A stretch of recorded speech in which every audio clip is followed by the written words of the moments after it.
rígido que despreze as modalidades psicológicas e fisiológicas da mediunidade, é quase sempre esterilizante, não porque suprima a fraude, mas porque suprime o automatismo inicial.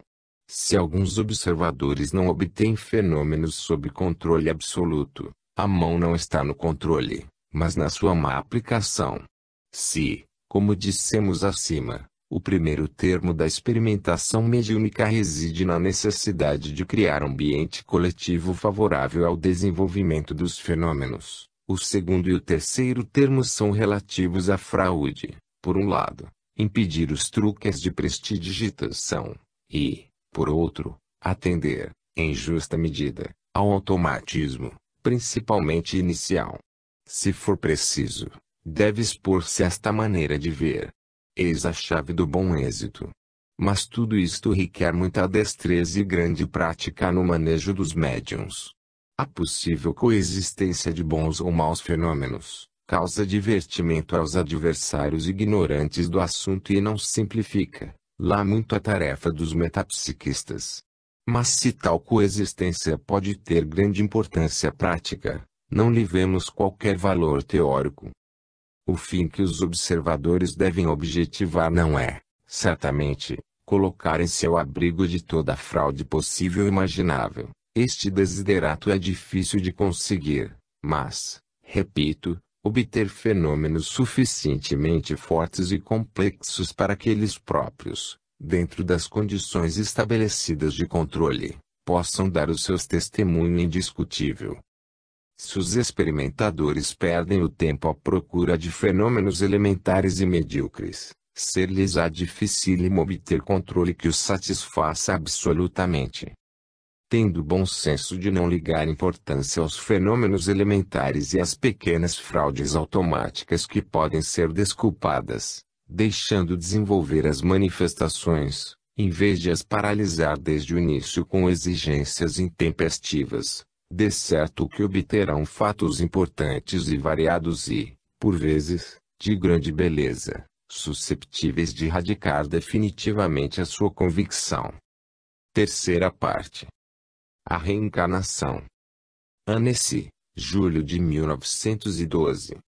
Meu caro amigo, o inquérito que a vossa feliz iniciativa provocou acerca da ideia reencarnacionista seria de enorme interesse, se pudesse ser levado a bom termo, em virtude da indiferença, ignorância ou hostilidade preconcebida com que se depara frequentemente. Para isso, seria necessário que os sábios, pensadores ou filósofos, a quem pedistes opinião, se dessem, por um lado, ao trabalho de dar resposta meditada e refletida, e, por outro, resumida, não deixando de ser completa.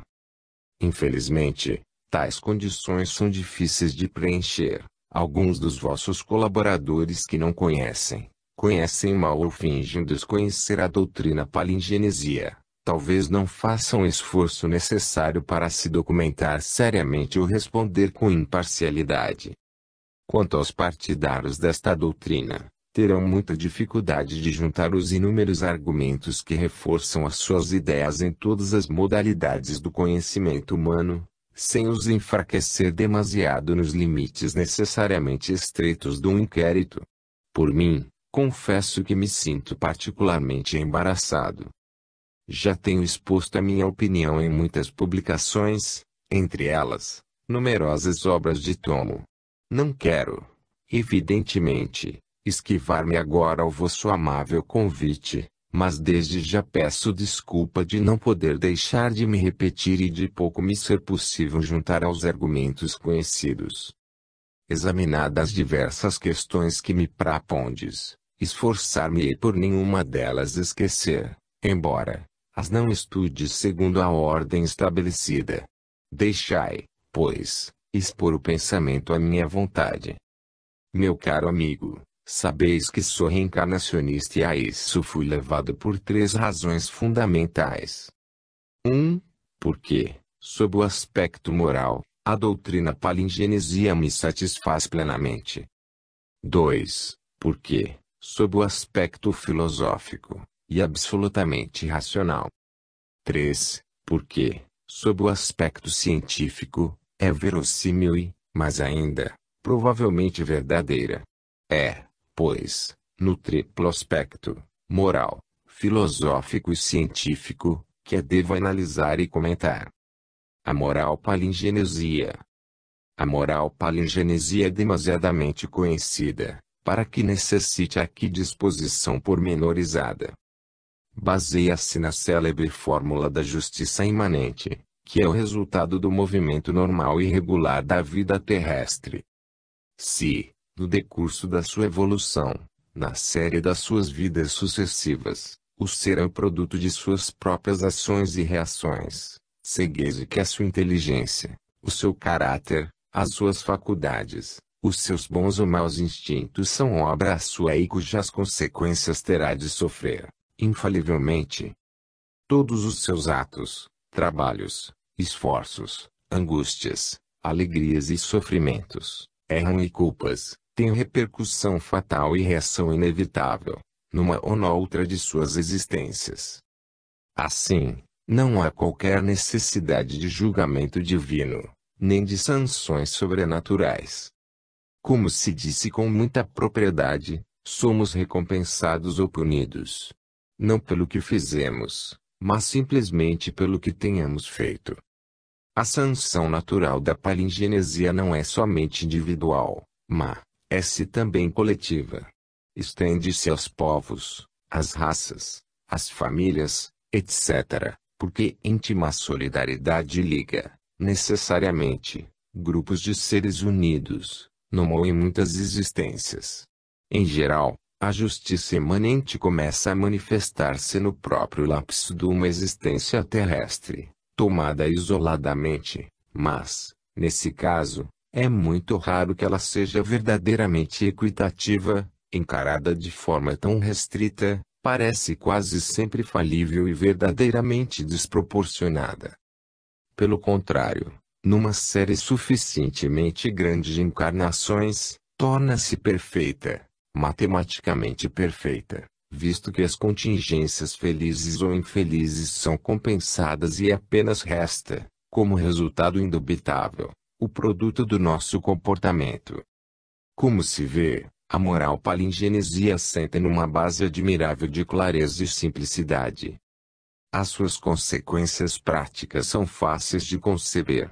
Antes de qualquer coisa, ela impõe o trabalho e o esforço, não o esforço isolado, a luta pela vida egoísta, mas o esforço solidário, porque tudo que favorece ou retarda a evolução de outrem e a evolução geral, favorece ou retarda a evolução de qualquer membro da coletividade. Os sentimentos baixos e inferiores, como o ódio, o espírito de vingança, o egoísmo e a inveja, são incompatíveis com esta noção de evolução solidária e de justiça imanente. O reencarnacionista elevado evitará muito naturalmente prejudicar quem quer que seja, auxiliando a todos na medida de suas posses. Confiante na sanção natural, perdoará facilmente as maldades que lhe tenham feito. Além disso, nos imbecis, nos maus ou nos criminosos, deve ver apenas seres inferiores, a não ser que sejam doentes. Resignar-se-á perante as desigualdades naturais e passageiras, que são a resultante da lei do esforço individual na evolução, mas fará o possível para suprimir desigualdades desproporcionadas, divisões fictícias e preconceitos maléficos.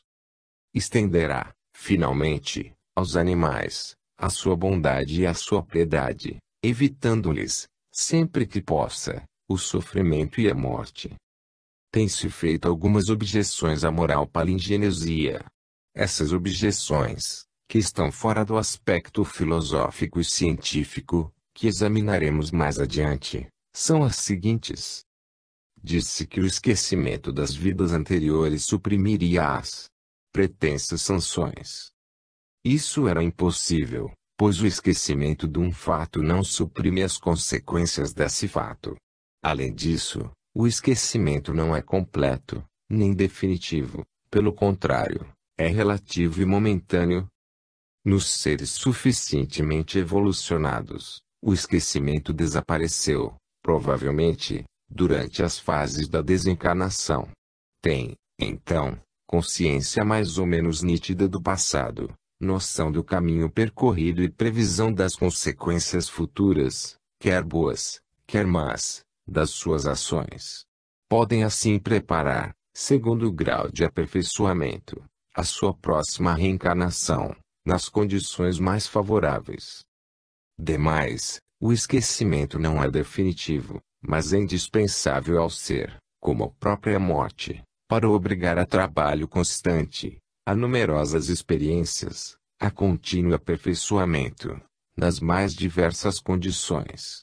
É também necessário ao ser, para evitar o sofrimento que lhe causaria a memória do passado, como, por exemplo, a saudade de uma existência feliz ou remorso de uma vida atormentada ou criminosa.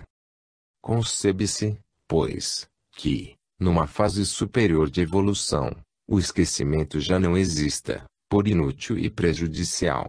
O passado, desde então inteiramente conservado na consciência superior, tornar-se-á, pouco a pouco, acessível, em toda a integridade. O consciente e o subconsciente deixarão de ser isolados e distintos. Tudo o que este último contém, memória do passado ou faculdades transcendentais, será, diretamente, regularmente e normalmente, acessível ao indivíduo. Outra objeção feita à teoria palingenésica baseia-se uma existência da dor em seres que são muito pouco evolucionados, para que possa ser considerada uma sanção. Dir-se-á, que crime poderia ter cometido, numa existência anterior, o cavalo chicoteado por um bruto alcoólico ou o cão torturado pela viviseção. Neste raciocínio, há um erro fundamental. O mal não é necessariamente a sanção do passado, pelo contrário, no atual estado evolutivo, é a consequência do nível inferior geral desse mesmo estado. Parros reencarnacionista, seria enorme falta de lógica haver, sistematicamente, no sofrimento de qualquer ser, a consequência de atos anteriores. O que se pode afirmar é que a sanção verdadeira, a da justiça imanente, é sempre rigorosamente proporcional ao grau de livre-arbítrio, isto é, ao nível de elevação intelectual e moral do ser. Tal sanção apenas se exerce nos seres suficientemente avançado, e tanto mais, quanto mais elevados forem, visto que o seu procedimento refletido irá acompanhando, cada vez melhor, o seu progresso, a sua condição de vida. Agora, passo a examinar a filosofia palingenesia. A filosofia palingenesia. Esta filosofia, menos familiar e mais abstrata que ramo oral, é ignorada mais frequentemente, embora não seja menos satisfatória. Podemos sintetizá-la numa frase, dizendo que suprime todas as dificuldades que o materialismo opõe ao idealismo, todas as objeções feitas, em nome da lógica, à noção da sobrevivência. A primeira grande objeção, feita desde sempre às esperanças do idealismo clássico, baseia-se na verificação do mal. Conta-se que os japoneses respondiam assim aos missionários cristãos, tentando convencê-los. Como poderíamos nós acreditar no que nos dizeis acerca dos atributos da divindade? De duas, unira, ou Deus não quis impedir o mal, ou não o pôde impedir. Se não quis, é porque não é soberanamente bom, se não pôde, é porque não é onipotente. Este raciocínio simplista é, na realidade, irrefutável, apesar de todas as subtilezas do espírito teológico. O problema do mal tem sido sempre fonte de embaraços inextricáveis para as doutrinas deístas e providenciais. Em vão elas se têm esforçado para o resolver, desde a concepção ortodoxa e infantil do pecado original, até a concepção herética e audaciosa do Criador maléfico dos maniqueus. O desastre foi completo. Para a filosofia palingenesia, o problema do mal é extremamente simples. Ela já não coloca na base da evolução a soberana justiça e a soberana bondade, incompatíveis com a verificação do mal universal. Já lá não coloca mais a soberana inteligência que, na morosidade infinita, não reconheceria as tentativas e os erros evidentes, acumulados para chegar a resultados sendo medíocres e imperfeitos. Não faz, portanto, da soberana inteligência, da soberana justiça, e da soberana bondade uma síntese divina extrínseca e criadora. Ela apenas concebe isto, síntese divina como conquista progressiva, coroamento esplêndido de lenta e dolorosa evolução. Assim, a ideia divina, em potência em todas as manifestações físicas e psíquicas da vida universal, tenderia a realizar-se no decurso da evolução, primeiro de forma latente, em seguida, esboçada e obtusa, e depois cada vez mais evidente e ativa. O mal não tem, pois, origem na vontade, na impotência ou na imprevidência de um Criador responsável. O mal é simplesmente a medida da inferioridade dos seres e dos mundos ou a sanção do passado. Em ambos os casos, é obrigado a diminuir na medida do progresso evolutivo e proporcionalmente a esse progresso. De uma forma ou de outra, é útil, por ser o principal fator do nosso adiantamento. O mal é o aguilhão que não deixa imobilizar-nos no presente estado e que nos conduz ou nos restitui ao bom caminho, em virtude das suas reações dolorosas. Mas é preciso não esquecer que o mal assim compreendido tem apenas caráter relativo, transitório e sempre irreparável. Se estas concepções são verdadeiras, já não há mal real, no sentido absoluto que damos esta palavra, já não há injustiça no universo, mas um ideal superior de bondade, de justiça, de solidariedade e de amor, em toda a parte realizada ou em via de realização, ideal que dá a todos os indivíduos a certeza da felicidade futura no desenvolvimento indefinido da consciência eterna.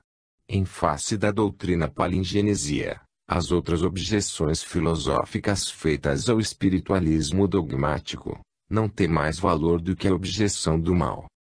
Delas próprias se deduz. 1. A objeção baseada na concepção extraordinária e absurda de uma alma imortal com o princípio, saída do nada e destinada, à voz curta existência, a recompensas ou penas eterna. Para a palingenesia, não há pena eterna mas sanções fatais e passageiras asseguradas por leis inexoráveis de evolução. Para a palingenesia, enfim, a felicidade suprema não será privilégio dos eleitos, mas apanágio de todos. Não será efeito de graças sobrenaturais ou vãs práticas de qualquer rito consequência inelutável da diminuição progressiva do mal, coincidindo com o aumento indefinido do campo da consciência, deverá conquistar-se pouco a pouco, em luta cada vez menos difícil. 2. A objeção baseada na ideia, não menos extraordinária e absurda, de alma imaterial para a palingenesia. A inteligência, a força e a matéria não podem ser concebidas isoladamente, pois são apenas modalidades da substância universal no caminho da evolução. 3. A objeção baseada na concepção grosseira do geocentrismo e do antropocentrismo, tão explorada pelas correntes materialistas. Neste ponto, a palingenesia está de acordo com a astronomia, que nos mostra a Terra como astro medíocre sem importância especial e é levada a admitir a pluralidade inumerável dos mundos habitados. A palingenesia está também de acordo com a anatomia e a fisiologia comparadas, que provam que nada distingue essencialmente o homem dos animais e que a ideia de uma alma reservada ao homem é cientificamente insustentável. Evidentemente, a imortalidade não poderia ter começado numa fase particular da evolução, a da aparição do gênero humano. Os processos de encarnação e desencarnação não é privilégio do homem, é a consequência de uma lei natural e geral, abrangendo tudo o que pensa, tudo o que vive, tudo o que é. Eis, porque a oposição feita à doutrina palingenesia, por certos representantes da filosofia monista, é irracional e insustentável. Sem querer desenvolver aqui concepções de alta metafísica, ainda, evidentemente prematura, Não posso deixar de assinalar a concordância possível e fácil da palingenesia com o monismo naturalista, que ela, felizmente, completa. A alma, isto é, o que há de essencial no ser, seria a monada individualizada do princípio único. Parcela divina em via de conquistar a divindade, ou seja a consciência perfeita de si própria e do todo, elevar-se-ia através dos reinos inferiores para adquirir, pouco a pouco, o máximo desenvolvimento, nos estudos humanos e super-humanos que ignoramos ainda. O universo manifestado seria apenas composto de monada eternas e de agrupamentos efêmeros dos mundos eternos. Os processos de encarnação e desencarnação corresponderiam à constituição ou à raptura dos agrupamentos efêmeros. Nestes e por estes agrupamentos sucessivos é que a evolução se tornaria solidária, donde resultaria a passagem de energias potenciais a energias realizadas e a aquisição e o desenvolvimento da consciência, que resume e condensa todas as potencialidades. Vê, pois, que a doutrina palingenesia suprime todas as dificuldades opostas ao idealismo, quer em nome da moral, quer em nome da filosofia. Chego agora ao ponto de vista científico, que é o mais importante. Por mais belas e satisfatórias que sejam as concepções palingenésicas, não poderiam dispensar o apoio das provas científicas, porque assim convém à consciência moderna.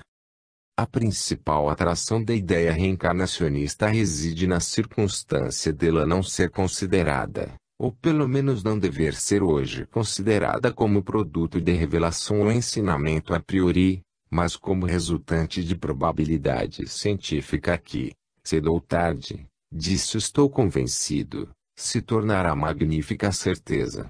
Antes de qualquer coisa e como tenho feito com relação às presunções morais e filosóficas, resumirei numa frase as provas científicas.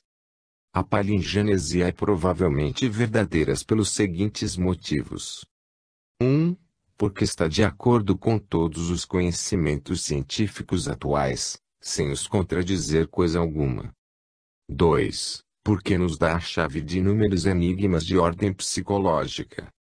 3. Porque se apoia em demonstrações positivas. Estudemos agora, sucessivamente, as três afirmações. 1. A filosofia palingenesia está de acordo com todos os conhecimentos científicos atuais. Não insistirei neste ponto. Já mostrei a concordância desta filosofia com a astronomia, a história natural, a geologia, a paleontologia, a fisiologia comparada, etc. No conjunto e os nossos conhecimentos, vão-se buscar um argumento sério para lhe opor.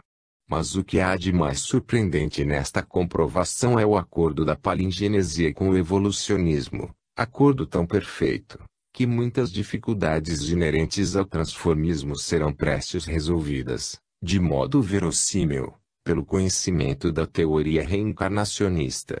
Os naturalistas já se veem forçados a admitir fatores desconhecidos mais poderosos na evolução. Estes fatores ser-nos-ão revelados pelo estudo da evolução anímica e orgânica, pelo conhecimento da verdadeira natureza do ser, bem como dos seus princípios constitutivos ainda ocultos. 2. A filosofia palingenésica dá-nos a chave de inúmeros enigmas de ordem psicológica. Eis os enigmas mais notáveis. As principais faculdades e capacidades inatas, o talento e gênio. As desigualdades psíquicas consideráveis de seres vizinhos pelas condições de nascimento e de vida, especialmente entre compatriotas e parentes, criados em condições idênticas. As diferenças enormes, paradoxais, entre a hereditariedade física e a hereditariedade psiquiatria, etc.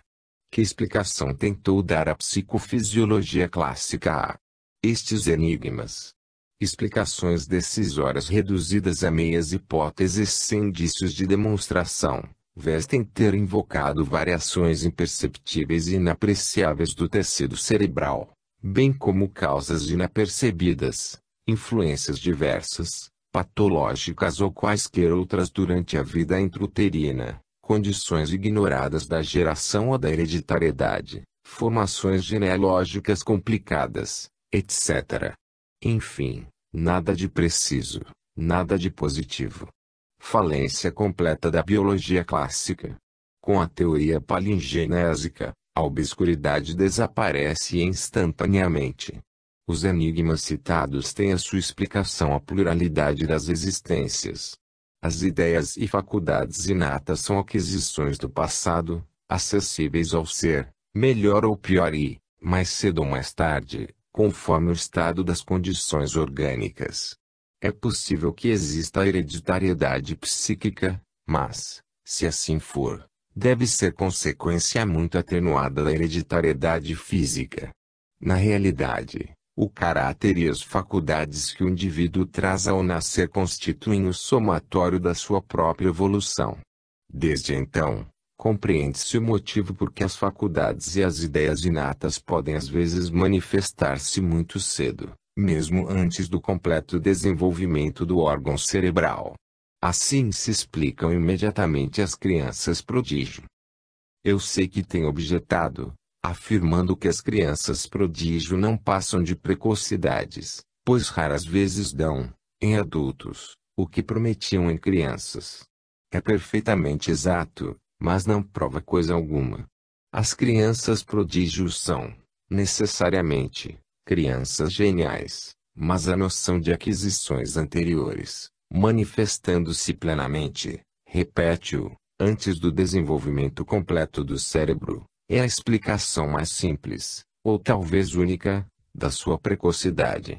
De resto, se a precocidade nem sempre é a marca do gênio, é, por vezes, a sua indicação. Mozart e Pascal, para citar apenas os exemplos mais conhecidos, foram crianças prodígio, antes de se tornarem homens de gênio. Havia um homem, escreve Chateaubriand no Gênio do Cristianismo, que aos 2 anos, com linhas e círculos, tinha criado as matemáticas, que aos 16 tinha feito o mais sábio tratado das secções cônicas que existia desde a antiguidade, que aos 19 reduzia a máquina a uma ciência, que aos 23 demonstrou os fenômenos do peso do ar e destruiu um dos grandes erros da física antiga, que humildade em que os outros homens começaram a desabrochar. Já ele tinha percorrido o ciclo dos conhecimentos humanos, reconhecendo a sua insignificância e voltando-se então para a religião, que desde esse momento até a morte, tinha ele 39 anos de idade, sempre doente a sofrer, aprendeu a linguagem de Racine, forneceu o modelo da mais perfeita galantaria e do mais forte raciocínio, e, finalmente, nos curtos intervalos dos seus males, resolveu por abstração um dos mais altos problemas de geometria e escreveu pensamentos que têm tanto de Deus, como dos homens. Este gênio surpreendente chamava Pascal. Os psicólogos oficiam, por mais que impinjam as suas pequenas hipóteses fisiológicas, invocando as causas desapercebidas e as influências obscuras, não conseguirão explicar aquele gênio espantoso, nem o gênio em geral.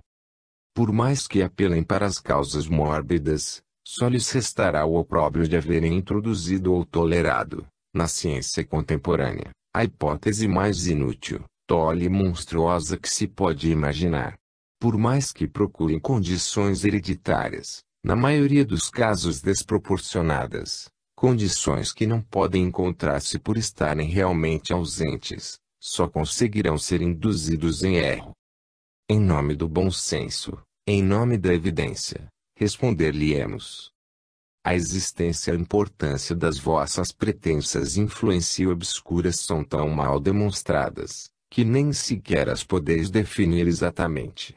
A hipótese da morbidez nada mais fará do que amarrar-vos à contradição insustentável de encarar a pujança física como função da saúde e a pujança intelectual como função da doença. Quanto à hereditariedade, é tanto mais apagada e secundária em psicologia, quanto mais importante e predominante for em fisiologia. O gênio e as altas faculdades intelectuais não provêm dos ascendentes, visto que se não transmitem causas descendentes. São fatos e fatos de observação diária. É em vão que vos insurgis contra eles. E se vos afastardes preconcebido da hipótese palingenésica, só a podereis substituir por um grande ponto de interrogação.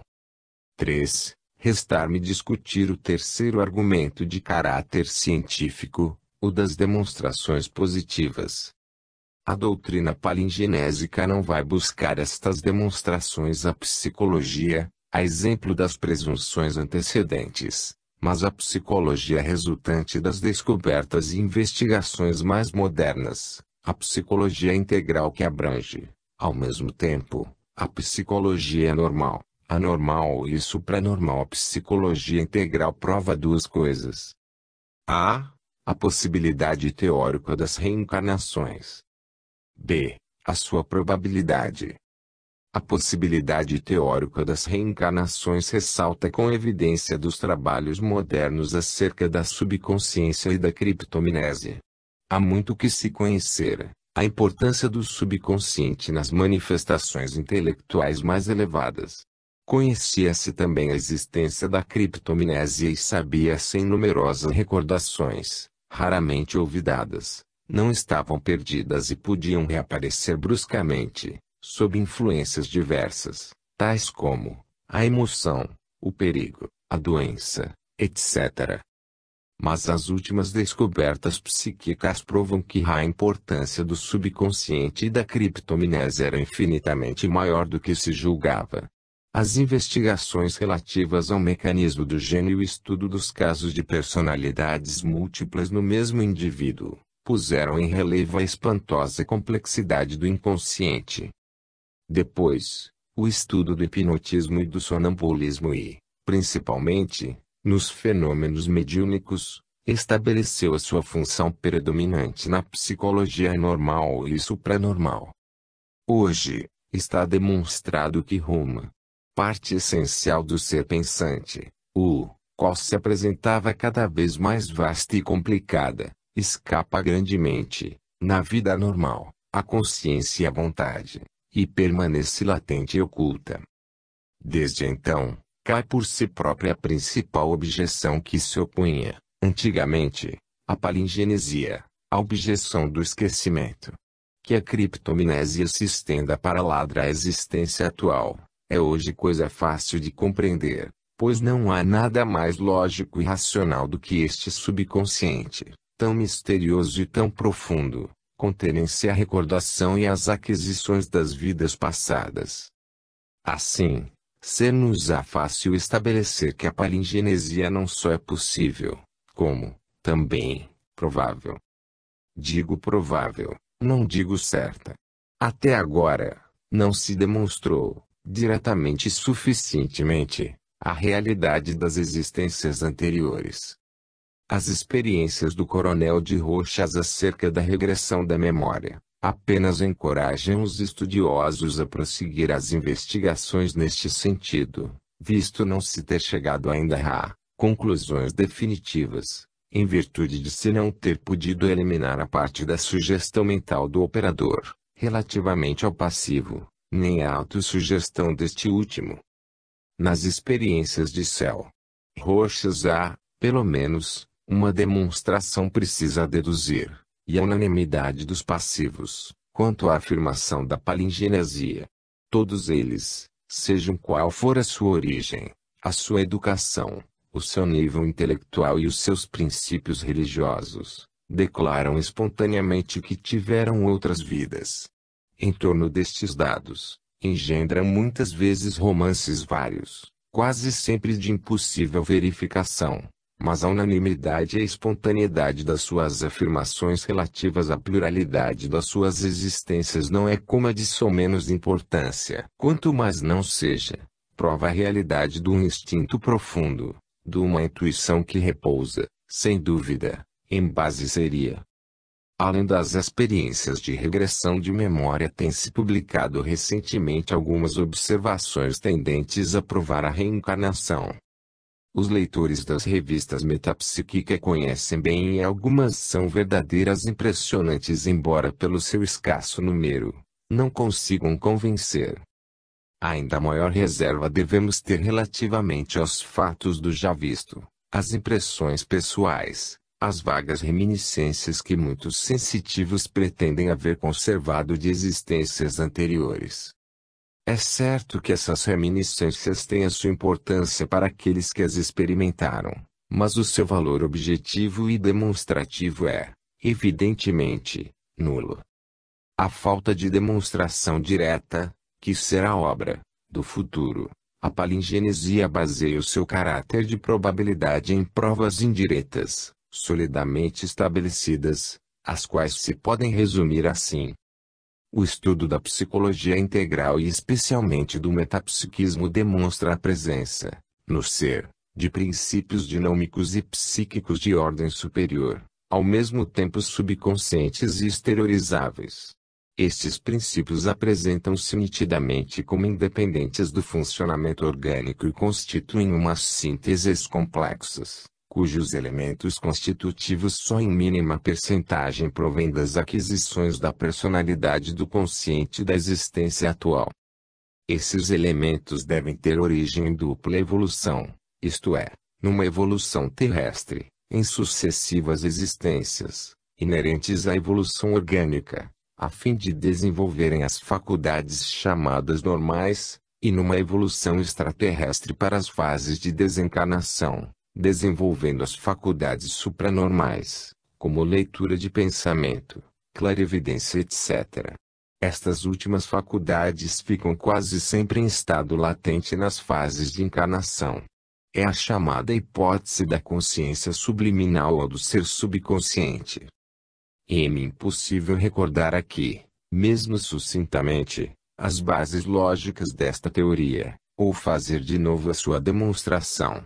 Por isso, aconselharei o leitor a ler os trabalhos originais e relembrarei que esta concepção é lógica, que decorre naturalmente dos fatos sem os contradizer, que apresenta a seu favor muitas provas fortíssimas e impressionantes, que explicara todos os fenômenos obscuros da psicologia integral, enfim, que nunca foi refutada. O professor Morcelli, apesar de hostil à teoria, não teve receio de declarar: esta hipótese, do ser subconsciente, está apresentada com grande habilidade dialética, neste sentido, a mais séria tentativa que eu conheço. Estamos, pois, autorizados a perguntar, por que é que o ilustre psicólogo não tentou refutar, ponto por ponto, esta tentativa tão séria de explicação? Limitar-se a indicar, a priori, a origem orgânica das forças inconscientes e exteriorizáveis, quando os fatos, o raciocínio lógico e as induções racionais protestam contra esta afirmação gratuita, não é refutação. Em suma, a ciência oficial, pelo órgão dos seus representantes em face dos fenômenos obscuros da psicologia normal, comportar-se ainda como se tratasse dos fenômenos obscuros da psicologia normal. Apoia-se em meias hipóteses, em meias suposições vagas, imprecisas e indemonstradas. Morcelli fala-nos de força ignoradas, de faculdades indeterminadas do organismo humano, de faculdades indefiníveis e incompreensíveis, etc. Estas nebulosas teorias, bem como outras puramente verbais, não poderiam opor-se, sem prévia e formal refutação, à teoria nítida, precisa, documentada e completa da consciência subliminal ou do ser subconsciente. Poderemos, pois, concluir, logicamente. Existe uma hipótese que, de harmonia com todos os dados da ciência contemporânea e com a única condição de ser aceita integralmente, explica todos os fenômenos obscuros da psicologia normal, anormal, supranormal e até da psicologia patológica. Além disso, esta hipótese suprime todas as dificuldades de ordem moral e até de ordem metafísica que se erguem perante a consciência e a inteligência, desde a origem da humanidade. Portanto, é seguramente fecunda e provavelmente verdadeira, pelo menos nas suas linhas gerais, segundo o critério de Rousseau Wallace, Não há prova mais convincente da verdade de uma teoria geral, do que a possibilidade de nela incluir fatos novos e de poder, por seu intermédio, interpretar fenômenos tidos anteriormente como anomalias inexplicáveis. E compreensível, natural e humano, que os psicólogos oficiais não admitam, entusiasticamente, a teoria palingenesia, tão revolucionária apesar da sua luminosa simplicidade, e que se mantenham em expectativa, mas o que não pode admitir-se de forma alguma é que eles a desprezem sistematicamente e se recusem a discuti-la mesmo como hipótese de estudo, não obstante os trabalhos conscienciosos feitos a tal respeito e o monte de provas estabelecidas.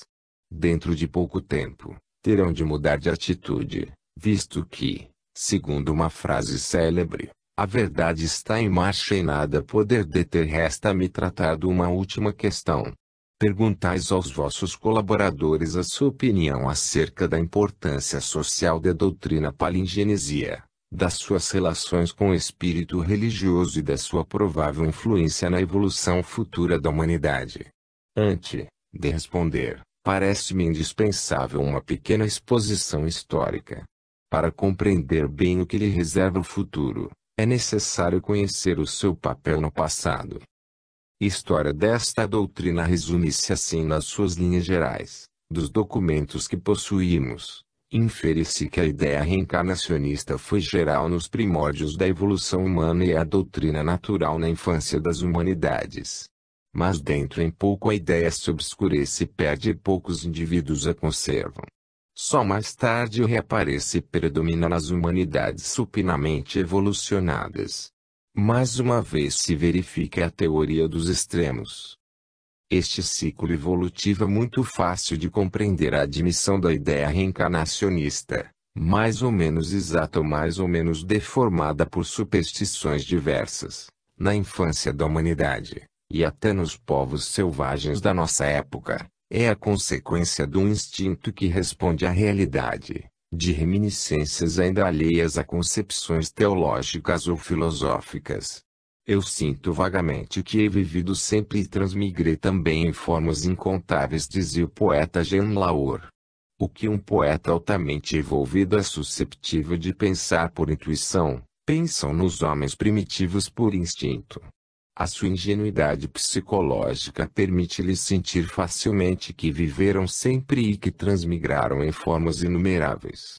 Mas a ideia reencarnacionista é ao mesmo tempo demasiado simples na sua moral e demasiado complicada na sua filosofia, para que as humanidades em via de desenvolvimento mental a possam apreciar convenientemente. Com efeito, a sua filosofia integral é, durante muito tempo, inacessível ao público e a perspectiva mal encarada de uma evolução infinita, de esforços ilimitados, não satisfaz o homem medíocre ou de mediana cultura. Por outro lado, a sua moral oferece-lhe apoio débil, porque a simples noção de justiça imanente não lhe poderia dominar suficientemente as paixões desordenadas e fortes. O misticismo e as teorias sobrenaturais têm, então, maior domínio. E a concepção do além misterioso com sanções de felicidade perfeita ou de sofrimento sem fim influenciam muitíssimo, sobretudo, quando se trata de verdade indiscutível e indiscutida, isto é, de verdade dogmática. Por estas duas razões, uma filosófica e outra moral, os fundadores de religiões, os instrutores da humanidade e os profetas, desviam-se rapidamente da ideia palingenesia, por reflexão consciente ou intuição subconsciente. Quando a não proscrevem, evitam ensiná-la à multidão e substituem-na pela concepção grosseira e mais surpreendente da criação, ex nihilo, de um Deus ou de deuses onipotentes, do julgamento definitivo, do paraíso e do inferno. Todavia, é preciso dizer que estes instrumentos foram úteis no seu tempo. A ideia reencarnacionista, repete, exige grande desenvolvimento da consciência e da inteligência para ser bem compreendida e adquirir todo o valor prático. Note-se que isto não é qualquer fantasia do espírito, mas um fato de experiência. O seguinte exemplo, muito simples, tornará acessível meu pensamento. Um reencarnacionista elevado já não admite as divisões fictícias da humanidade e só vê nelas manifestações de civilização rudimentares destinadas a desaparecer. Para ele, o mal é, como já disse, o resultado da inferioridade evolutiva geral dos seres e dos mundos. Assim, em toda a parte que lhe seja possível, esforçar-se-á por suprimir ou atenuar o mal. O reencarnacionista primitivo, pelo contrário, tirará da sua doutrina conclusão diferente, isto é, julgará que, se tal homem, ou grupos de homens sofrem, em virtude de condições políticas e sociais defeituosas ou de qualquer outra provação, será devido unicamente a faltas cometidas em existências anteriores e não procurará extinguir esta situação dolorosa, considerada por ele como castigo merecido, inevitável e útil. Compreende-se agora o fato dos reencarnacionistas hindus manterem rudemente o regime vergonhoso das castas, permanecendo tramo tempo na ignorância e na miséria. Além disso, o exemplo da Índia é característico para mostrar a inferioridade relativa da ideia palingenesia nos indivíduos de nível inferior ou médio, pois vivem ali 300 milhões de seres da mesma raça, submetidos às mesmas condições de vida, mas professando religiões diferentes. Ora, segundo os relatórios unânimes dos governadores ingleses, não há dúvida, para só falar das religiões predominantes, de que os hindus muçulmanos são muito mais numerosos do que os hindus bramânicos. Pois, a moral destes últimos é a desfigurada caricatura da verdadeira moral reencarnacionista e a sua filosofia é obscurecida e velada pelas mais supersticiosas e toda a prática que se pode imaginar. O exemplo é típico e concludente. As religiões reveladas têm, portanto, desempenhado um papel indispensável na evolução, porque as suas concepções ingênuas e simplistas e necessárias, na longa fase pré-científica desta evolução. Também não devemos admirar-nos do obscurecimento progressivo da ideia palingenesia, durante as primeiras fases da civilização humana. Admitida ainda, como doutrina secreta, pelas religiões principais da antiguidade pagã, parece extinguir-se definitivamente com o advento do cristianismo e do islamismo e permanecer como satisfação moral e espiritual de reduzido número de pessoas. Os pensadores isolados que, apesar de tudo, a quiseram impor o Ocidente, foram incompreendidos ou martirizados, como Giordano Bruno.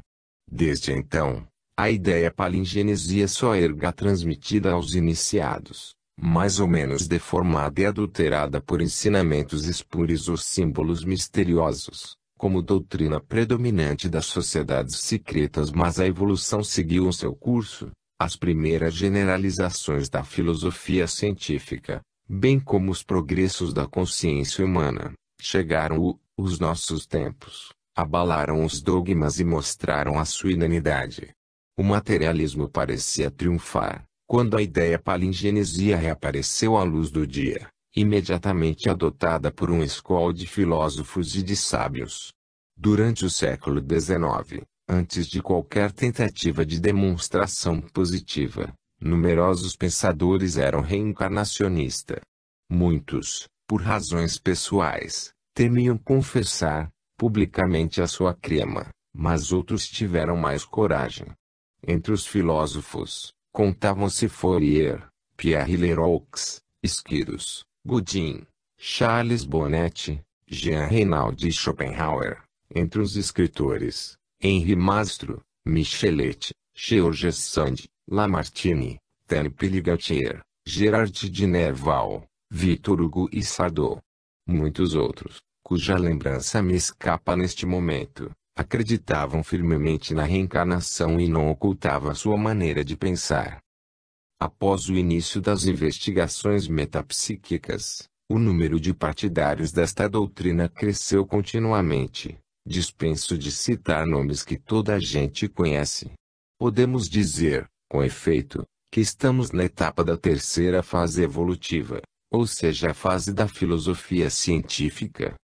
Com seu cortejo de consequências metapsíquicas, morais e sociais, a palingenesia repousará, no futuro, em bases sólidas, para sempre inabaláveis. Mas o que é necessário proclamar bem alto sob pena de um recuo cheio de nefastas consequências para a humanidade, é que ela deve cimir-se inteiramente à tirania de pretensos ensinamentos baseados em pretensas revelações ou iniciações. Quanto mais se apoiar no método positivo, mais cedo triunfará, do materialismo e do dogmatismo, visto que só aquele método é capaz de realizar a união indispensável, harmoniosa e fecunda, entre a intuição, de um lado, e a experimentação e a razão, do outro. Portanto, na investigação da verdade, não se devem separar os fatores essenciais do processo moral e material. A observação, a experimentação e as deduções racionais são, em regra, de pouco valor, quando carecem de orientação intuitiva ou de ideias que lhes são correlativas. A maior parte das grandes descobertas estiveram no pensamento dos homens de gênio, antes de ser realizadas. As grandes hipóteses têm precedido sempre as demonstrações e as verificações. Isto é verdade, mas, por outro lado, a intuição, por si só, nada pode fazer. Quando ela dispensa o auxílio da razão e da experiência, está, fatalmente condenada à inutilidade, sem influência nem alcance, ou então a sussurrar nas contradições. Os abusos da intuição são mais graves e difíceis de reparar que os abusos da razão. São responsáveis pela diversidade e inanidade das doutrinas ocultistas, em virtude do enfraquecimento dos sistemas filosóficos edificados a priori. O método intuitivo e sistematicamente isolado conduz pura e simplesmente ao misticismo, ou, antes, não se distingue dele, apesar dos seus ruidosos e brilhantes paradoxos. Ora, certas escolas reencarnacionistas, é preciso dizê-lo, encontram-se ainda lamentavelmente impregnadas deste misticismo, imbuída nas velhas tradições dos livros de magia ou do espírito atávico do método teológico. Conserva ainda sua doutrina secreta, os seus dogmas, os seus pontífices, os seus magos e os seus iniciados. Até no além mantém os seus senhores do karma, semideuses e anjos mais ou menos laicos. Uma destas escolas, pela boca da sua grande profetisa, acaba de anunciar solenemente ao mundo a vinda de um novo Messias. Desta vez, foi-se além dos limites e temos o direito e o dever de gritar, alto lá. Embora sujeitos a contristar os crentes, aliás eminentemente respeitáveis, destas religiões, e abstraindo amizades e simpatias pessoais, teremos a coragem de dizer: não queremos mais equívocos, nem compromissos.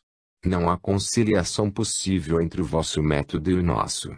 Dado que a propaganda insensata dos vossos mestres tivesse algum êxito, essas extravagâncias em que mergulhais só poderiam retardar um pouco o futuro da filosofia palingenésica, que nos é tão cara. A era das revelações, a era das profecias acabou para sempre. Na consciência moderna não há lugar para misticismos antiquados, que se tornariam inteiramente prejudiciais. A obra definitiva de emancipação intelectual e moral só poderá depender de investigações exclusivamente científicas, acerca da verdadeira natureza do ser e do seu destino. Assim, a filosofia do futuro será clara, simples e magnífica. Será a filosofia da ciência. Quarta parte. Vocabulário metapsíquico. Abcefalesia. Insensibilidade às queimaduras. O médium homem pegava em brasas e punha sobre a cabeça ou na palma da mão, segundo o testemunho de Wallace. Sinônimo de apiropatia. Aromancia, processo adivinhatório que se baseia na direção do vento. Arosoma, termo empregado por Lancelin para designar os corpos psíquicos do homem, mais ou menos equivalente a perispírito ou corpo etéreo. Alectromancia, processo adivinhatório que se funda no voo das aves. Aporte, passagem da matéria através da matéria. Verifica-se este fenômeno, quando qualquer objeto material aparece ou desaparece, por meios supranormais, de um recinto completamente vedado. Augure, adivinha o que interpretava o canto profético das aves, Tibulo, Elegias, 2, 5. A sinapsia, designação atribuída por Brecht aos fenômenos metérgicos produzidos sem contacto, mas por meio de um instrumento visível, como por exemplo a escrita produzida por uma forma ectoplásmica. Assombramento, aparição ou qualquer outra manifestação metapsíquica ligada a determinado local onde se produz periodicamente. Arúspice, adivinho que lia o futuro nas entranhas das vítimas, Tibulo, Elegias, 2, 5. Aura, nuvem mais ou menos luminosa que envolve todos os corpos e designadamente o corpo humano, a que Reichenbach deu o nome de corpo ódico, e que parece ser constituída de radiações etéricas em que se reflete a atividade psíquica. As colorações das auras deram lugar a notáveis investigações por parte de Lead Beater. Autoscopia, termo empregado por Frege para exprimir a faculdade que certos sujeitos sonambúlicos apresentam de verem os seus órgãos internos, autoscopia interna de Dupotet, ou os de outros indivíduos, autoscopia externa de Soli. Bicorporeidade, ou bilocação, aparecimento simultâneo do mesmo indivíduo em dois lugares distintos. Foram fatos desta natureza que contribuíram para a canonização de Antônio de Pádua e Afonso de Ligório. Catalepsia, um dos três estados que, segundo Charcot, caracterizam o grande hipnotismo. Abolição da sensibilidade e da motilidade. Catoptromancia, adivinhação por meio de espelhos ou de uma bola de cristal. Parece que o espelho ou a bola de cristal tem por função excitar as faculdades supranormais, criptestesia ou metagnomia, ou provocar alucinações verídicas, isto é, que correspondem a fatos autênticos. Clareaudiência, percepção nítida de palavras e sons, produzidos fora das condições normais de audição. Clarividência, percepção de objeto ou de acontecimentos em condições que a tornam inexplicável por processos normais. Os antigos magnetizadores, que foram os primeiros a observar este fenômeno, davam-lhe também os nomes de lucidez e dupla vista, veja-se criptestesia. Coliminar, termo proposto por Sloop, equivalente ao supraliminar de Mears. Correspondência cruzada, mensagem supranormal obtida por diferentes médiums, cada um dos quais obtém parte dela que por si só não forma sentido e precisa da outra parte para se tornar inteligível. Criptestesia, faculdade que, segundo Richet, permite adquirir conhecimentos supranormais. Sensibilidade oculta, misteriosa, críptica. Richet distingue duras formas de criptestesia pragmática, que corresponde à metagnomia táctil de Boirac, veja-se lognosia, e espirítica, equivalente à metagnomia espirítica de Sudre. Criptestesia pragmática, designação proposta por Richet em substituição do termo psicometria, para exprimir a percepção do que é oculto nas coisas, veja-se metagnomia. Criptoestesia, termo criado por Flournoy para designar a sensação que se não converte em percepção, mas fica registrada na memória subconsciente, criptomnesia. Não confundir com a criptestesia de Richet.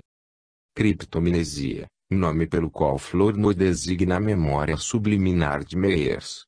Compreende tudo o que passou pelo sensório sem afetar a consciência e tudo o que chegou a ser consciente mas se esqueceu, veja-se metanesia.